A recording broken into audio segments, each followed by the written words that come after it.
Hello guys. Yes. So, kamusta po? So, for today's video guys, mag-share tayo ng about dito sa ating pinasok na dropshipping company, no? So, sa mga hindi po nakakilala sa akin, ako po si AJ Solosa. Yes po.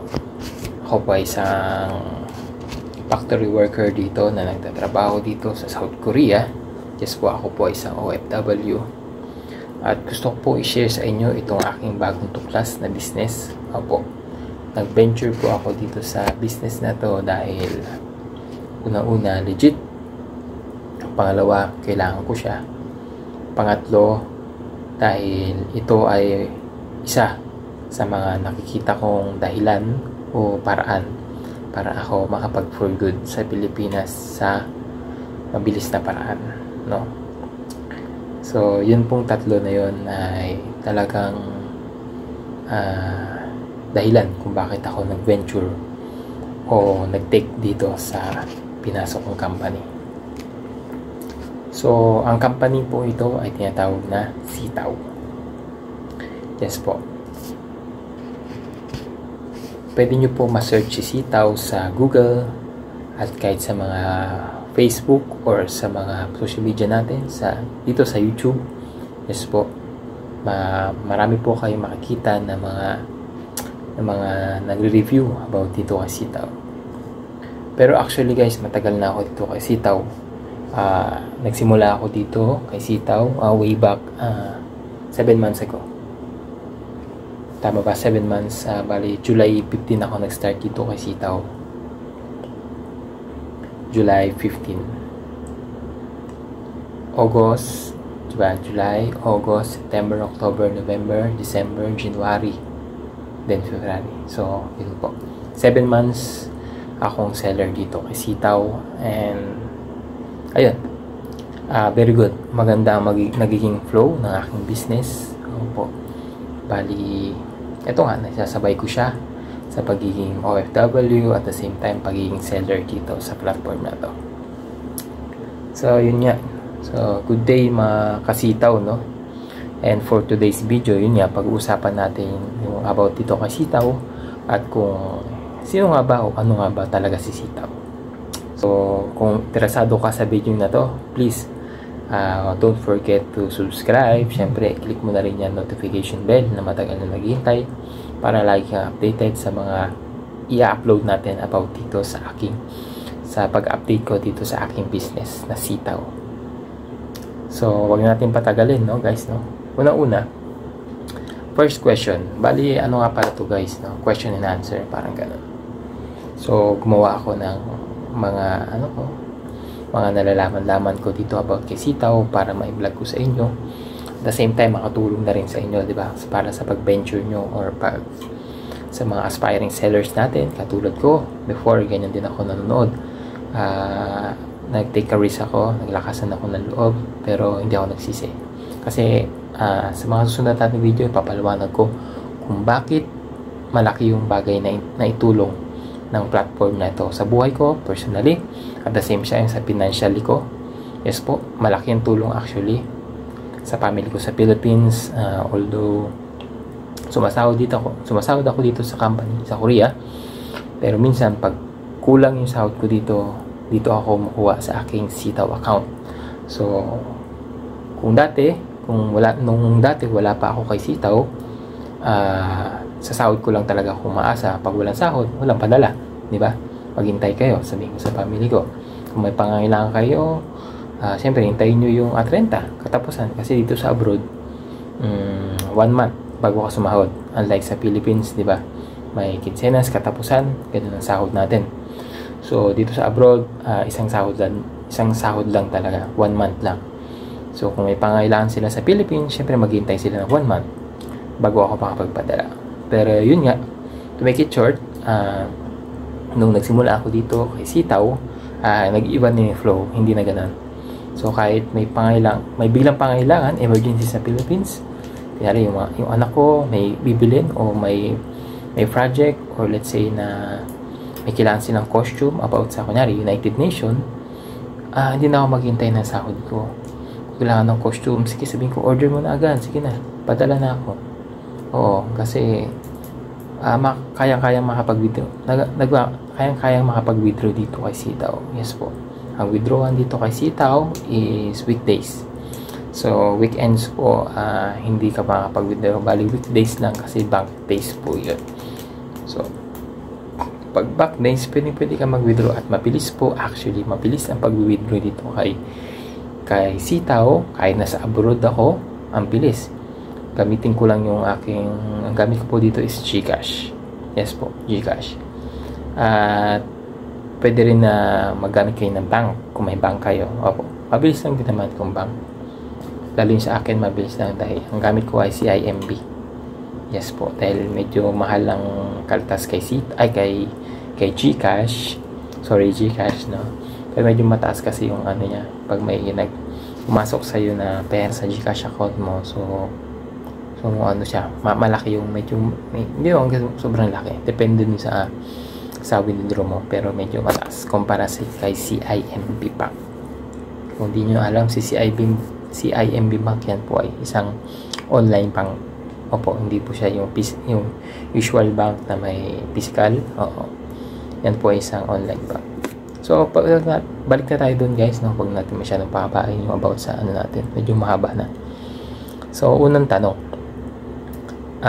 What is Sitaw? So, ito papaliwanag ko guys, no? Question number 1, what is Sitaw? Ang answer po is Sitaw is a cross-border e-commerce platform with a concept of dropshipping. Yes po. Nabanggit ko po na dropshipping means that Sitaw allows users or sellers to buy and sell products. And I say that it is a dropshipping platform, which means that the sellers do not need to carry inventory or to handle products. Yes po. And when a seller makes a sale, Sitaw will move to prepare the products and ship it directly to the customer from the Sitaw supplier. Yes po. So, yun po nabanggit ko sa una, di ba? Yung Sitaw is a cross-border. So, ayun, ano nga ba yung meaning ng cross-border? So, ito po ang meaning ng cross-border according to Google. Cross-border meaning between different countries or involve people from different countries. Cross-border trade. Yun po ang meaning niya. Sabihin, cross-border trade po siya.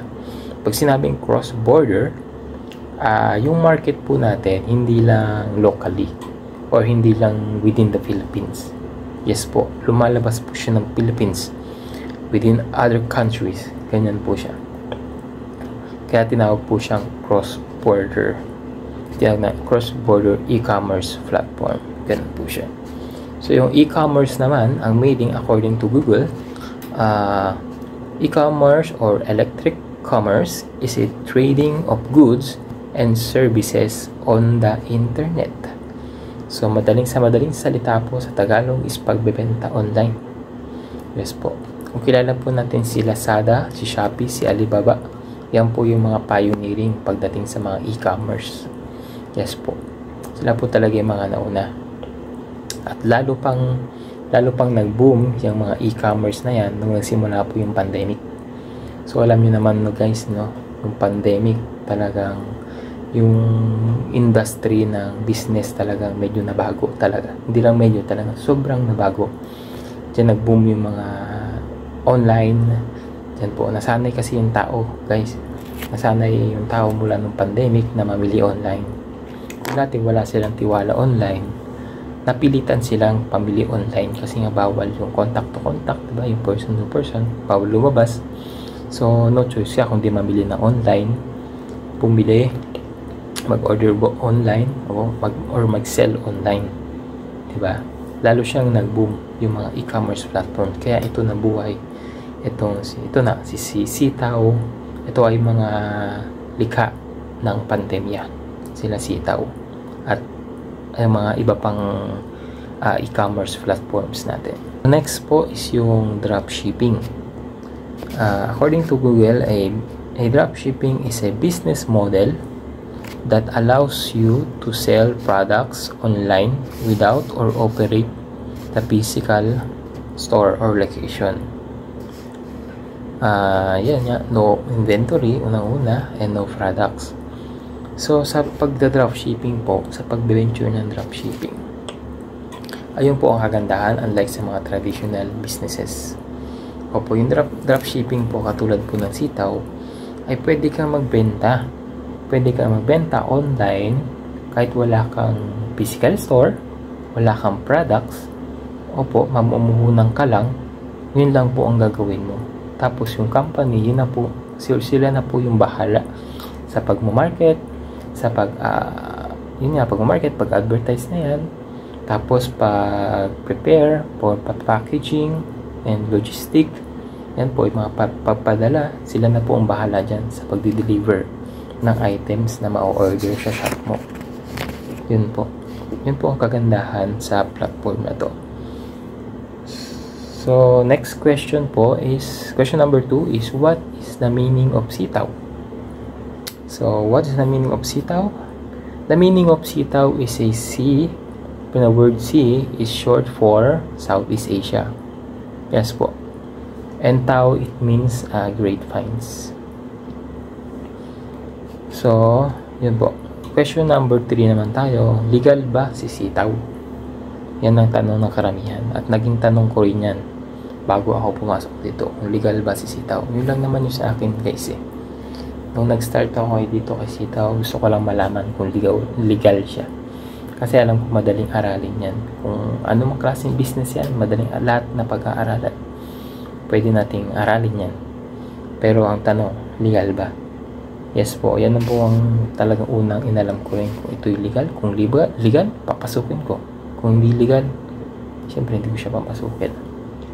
So, answer is, well, ang sagot dyan ay yes. Sitaw is a legal company. Sitaw is a registered company in the Security and Exchange Commission or SEC. Yan po. Napakahalaga po niyan na rehistrado si sitaw sa ating SEC or Security and Exchange Commission. Yung link po, ilalagay ko na lang po sa baba, no? Para po mag-check nyo. Pwede nyo po i-check yan. Talagang totoo yung mga sinasabi ko dito or gumagawa ko. May mga supporting documents din po si sitaw, katulad ng barangay permit from Bonifacio, kung saan sila naka-location. Doon po yung office nila. Sumunod, may business permit din po sila. At pang-apat ay may BIR sila. Opo, license to operate. Yan po. So, yan po. Ito yung mga license po ng sitaw. Yan po yung mga documents niya. I-check nyo na lang din kung ano, ilalagay ko yan sa description. So, ayun po. Question number 4. Saan ang address ng opisina ni sitaw? So, ang address po ng opisina ni sitaw is 12th floor, Coco Light Building, 39th Street, corner 11 Avenue, Bonifacio, Global City, Taguig, Metro Manila. So, yun po ang address nitong ni sitaw, ang opisina niya. So, sa mga gustong pumunta sa office ni sitaw, pwede po kayo magpunta sa office nila directly. Opo. Welcome po kayo sa office ni sitaw. Pwede nyo po i-check ang office ni sitaw kung ito'y may pagdududa kayo sa kanya o ano pa man, i-check nyo po, walang problema. Ano po ang opisina nila. May mga legal counselor din, may mga legal personnel din po sila doon sa mga itatanong nyo about sa mga legalities, sa mga papers. Lahat po doon naka-display. Opo. Lahat po ng mga papers, ng mga permits ni sitaw, andun po lahat. Pwede nyo picturean, pwede nyo pong, actually pwede po kayo mag-vlog dun eh. Opo, kung gustuhin nyo, pwede nyo pong gawin yan. Kasi open po si sitaw sa ganun, kasi wala po naman sila talagang tinatago sa inyo. or sa atin bilang mga seller. Opo. Tapos yun po, na question number 5 naman po tayo, no? Saan sa Philippines ang warehouse ng sitaw? So ang warehouse po ng sitaw ay nasa Bulacan, sa Plaridel po yan. So actually malaki yan, na-vlog na po yan nila MJ Lopez, nila Arvin Urubia. Kung kilala nyo sila, yan po yung mga sikat na influencer or vlogger, mga businessman po yan na talagang magaling o mahusay talaga sa pagbibusiness. Malinaw po, sa Plaridel, Bulacan po ang warehouse ni sitaw. So na question number 5 po naman po tayo, no? May nalulugi ba o may mga nalulugi ba o may nalugi ba dito kay sitaw sa pagsali o pag-invest or pag-join dito kay sitaw? The answer is wala po. So far, sa 8 months or 7 months ko kay sitaw, wala po akong narinig o nabasa o nabalitaan na may nalugi dito kay sitaw. Yes po. Kung iba siguro kala lang na nalugi, pero mali po. Maling impormasyon or maling akala. Yun po, kasi marami po talagang maling akala dito kay sitaw. Kasi po, unang mistake ng mga sellers natin ay yung lack of knowledge. Yes po. Kapag hindi mo kasi inaral itong sistema ng sitaw, yung business, the flow of the business, talagang isipin mo na ganito si sitaw na, diba? Which is mali po. Pag pumasok po kayo sa isang business, kailangan nyo pong aralin siya. Opo. Yung flow ng business, how it works, yung ganyan. Kasi actually wala pong nalulugi sitaw. Never, zero. Wala po talaga nalulugi. Kasi ganito po yan. Kung ano yung pinasok mong pera kay sitaw, yun din po yung babalik sa inyo. Opo. So mag-process ka, may sobra pa. Kasi may kita yung pinrocess mo. Para nagpaluwal ka lang. Ganun ang sistema kayo dito kay sitaw. Or let's say, ganito na lang. Gawin po natin, kunyari, sitaw ay isang bank. Isipin natin sa bank. Nagpasok ka ng pera sa bank. Dito nga lang ang difference ng ordinary bank at sitaw. Yung bank kasi kaya ka lang bigyan ng 1 to 2 or 3% per annum. Opo, when you say per annum, yan po ay yearly basis. Yung kita mo dyan sa bangko is per year po. Maghihintay ka ng 1 taon bago ka magkaroon ng 3%, 2% or 1%. Depende sa bank. Kung compare mo din naman kasi dito kay sitaw, isipin mo si sitaw isang bangko, pinasok mo yung pera mo kay sitaw, yan po, within a month or less than a month, magge-generate po yan ng hindi lang 1, 2, or 3, kundi 7%, 8%, 10%, or 12%. Depende po yan sa capital mo. Kung medyo maliit capital mo, hanggang 7% ka. Kung gumanto na capital mo, mas malaki, 8%. Pag mas malaki na konti, 8%. Pwede kang mag 10%. Mas lumaki pa, yan po, pwede ka na mag 12%. Ganun po siya. Ganun po ang sitaw. Less than a month, wala pa pong isang buwan, yung pera mo mag-generate na po yan ng tubo na 7 to 12%. Depende po yan sa inyong kapital. Opo, yan po ang difference talaga. Kaya masasabi ko na maganda po talaga mag-invest o magpasok ng pera dito kay sitaw. Correction lang guys, no? Mga kasitaw, hindi po investment si sitaw. Si sitaw po ay isang investment. Nababanggit ko lang po na investment, pero hindi po siya investment actually. Isa po siyang business, a real business na kumikita ng real money. Ganun po siya. Actually, in my past, mahilig po ako talaga mag-business. Opo. Binata pa lang ako, wala pa akong obligasyon sa buhay, nagbi-business na ako. Andyan yung malakas kasi yung loob ko eh. Hindi ako nahiya. Ayun po. Din nagtitinda ako sa bangketa, basta maglatag ako dyan. Although may pinag-aralan ako. Opo, ako isang college undergrad. Ako po ay nakapag-college. Although hindi ako po hindi nakapagtapos. Pero ako po ay third year in college. So, yun po, hindi po nahihiya kahit yung school ko dati is isang university sa Maynila. Hindi po ako nahihiya maglatag sa kalsada, sa bangketa. Opo, wala po akong hiya-hiya. Kahit magtinda ako ng lobo, ano pa ba, magtinda ako sa trabaho ko, mag-sideline ako. Dahil yung business ko dati, alala ko nung buntis siya, nairaos ko siya sa pagtitinda ng biskwit, sigarilyo, ganyan, soft drinks, mga pang merienda sa mga katrabaho ko. Ganun po. Tapos, ang background ko rin kasi dahil nga namulat ako sa pagbibusiness. My father is a businessman. Diyan po sa Balanga City, Bataan. May tindahan po kami dyan sa public market ng Balanga City, Bataan.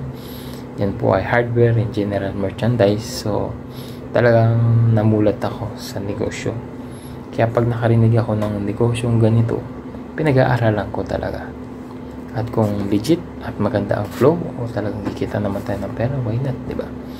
So, yun nga. Before din, naalala ko rin na networking din ako or network marketing. Nandyan yung nag-Royal Business Club po ako.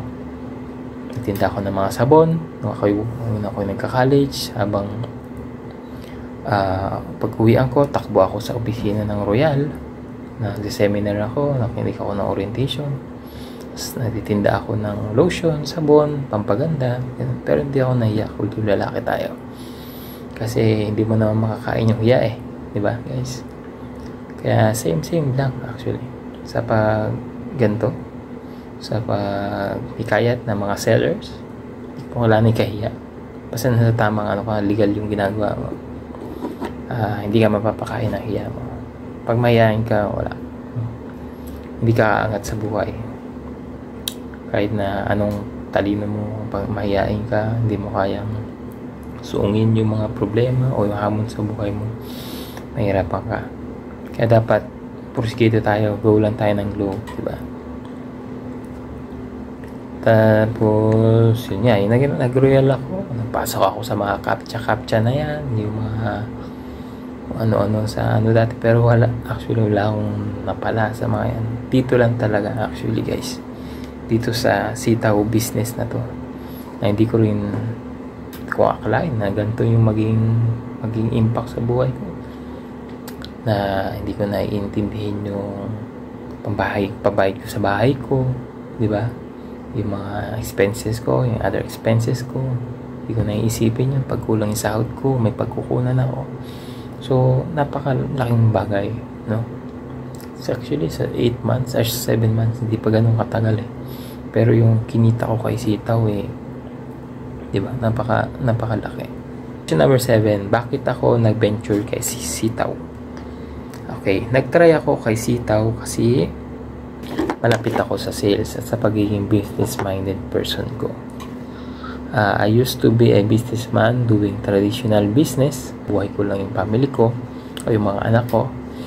Also, my father is a businessman, owner, na may tindahan kami sa public market ng Balanga, Bataan. So, yun po.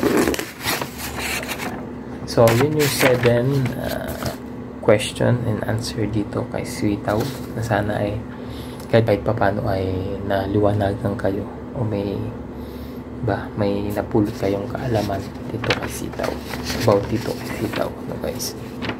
So, medyo mahaba ni ating video, pero sa mga mas magtatalakay pa tayo ng mga ibang topic, di ba? About dito kay Sitaw. Nga pala, dito sa atin, sa mga aspiring sellers natin kay Sitaw, syempre, wag niyong kalimutan, syempre, if you like to be my affiliates, welcome po kayo. Sali po kayo sa aking team, AJ Solosa TV. Opo.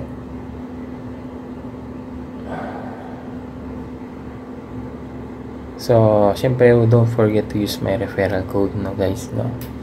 Mag-a-appear po yan sa aking dashboard, makikita ko po kayo at i-email ko po kayo at bibigyan ko yung mga tips and strategies paano nag-work itong si Sitaw. Tuturuan ko po kayo hands-on to hands-on tayo. So may mga affiliates po tayo na talaga very thankful po sila kasi sa akin sila napunta. At the same time, mga guys, no, pag ginamit nyo po yung referral ko, may free banner po kayo matatanggap mula sa akin. Opo, free po yun with QR code na rin po. Opo. At yung QR code na yun po, legit na legit. Pwede nyo po i-check yun, yung QR code nyo. Pag sinend ko na po sa inyo.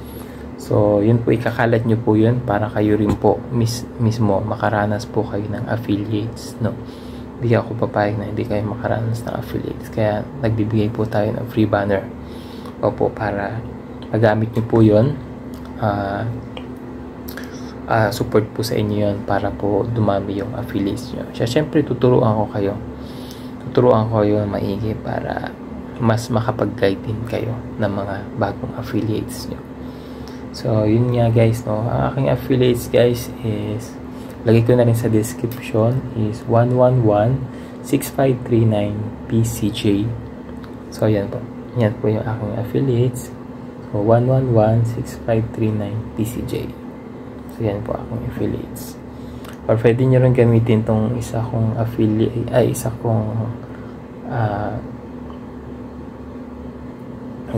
tawag dito, referral code na 594490TWWY.